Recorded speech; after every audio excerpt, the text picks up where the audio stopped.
সেই বেশ কয়েকটি চক্রে আমরা কাজ করার প্রেক্ষিতে গতকাল রাতে আপনারা জানেন আমাদের ফকিরহাট সার্কেল এসপি তার চৌকস নেতৃত্বে তার একটি টিম এবং ডিবির সহযোগিতায় আমরা এই আপনাদের সামনে যে মোবাইল দেখতে পাচ্ছি এই মোবাইলগুলো উদ্ধার করি।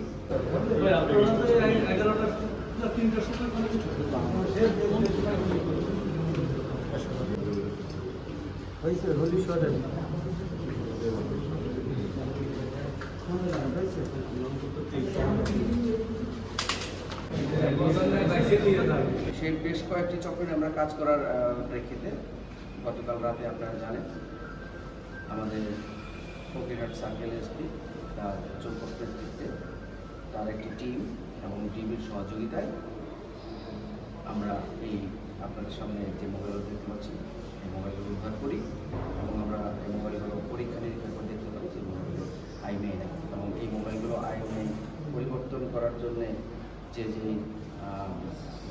যন্ত্রপাতি দরকার, যে অ্যাপস দরকার সেগুলো করেছি। বেশিরভাগ যারা আছেন ভুক্তভোগী ওনারা থানায় একটি জিডি করেন। সেই জিডি মারফত, ঠিক এই মুহূর্তে আমি সংখ্যাটি প্রকাশ করতে পারবো না, সেই জিডি মারফত বেশ কিছু মোবাইল আমরা ইদানিং হারিয়ে যাওয়া ব্যক্তিদের কাছে ফিরে দিতে সমর্থ হয়েছি। আইএমইআই ইতিমধ্যে চেঞ্জ করা হয়েছে, সেগুলোর মালিকানা খুঁজে পাওয়া সম্ভব নয়। একজন না, এরকম বেশ কিছু চক্রের সন্ধান আমরা পেয়েছি।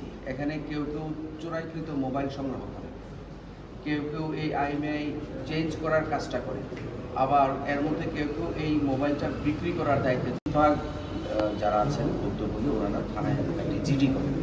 সেই জিডি মারফত, ঠিক এই মুহূর্তে আমি সংখ্যাটি প্রকাশ করতে পারবো না, সেই জিডি মারফত বেশ কিছু মোবাইল আমরা ইদানিং হারিয়ে যাওয়া ব্যক্তিদের কাছে ফিরে দিতে সমর্থ হয়েছি। আইএমইআই ইতিমধ্যে চেঞ্জ করা হয়েছে, সেগুলোর মালিকানা খুঁজে পাওয়া সম্ভব নয়। একজন না, এরকম বেশ কিছু চক্রের সন্ধান আমরা পেয়েছি। এখানে কেউ কেউ চোরাইকৃত মোবাইল সংগ্রহ করে, কেউ কেউ এই আইএমইআই চেঞ্জ করার কাজটা করে, আবার এর মধ্যে কেউ কেউ এই মোবাইলটা বিক্রি করার দায়িত্বে থাকে। আমরা মোট 4 জনকে অ্যারেস্ট করতে সমর্থ হয়েছি, 2 জন পালিয়ে যেতে সমর্থ হয়। সারা রাতব্যাপী ফকিরহাট সার্কেল এসপির নেতৃত্বে এই চক্রের সাথে যারা জড়িত তাদের বাড়িতে অভিযান করা হয়েছে, কিন্তু তাদেরকে অ্যারেস্ট করা সম্ভব হয়নি। অতি দ্রুতই তাদেরকে আইনের আওতায় নিয়ে আসা হবে।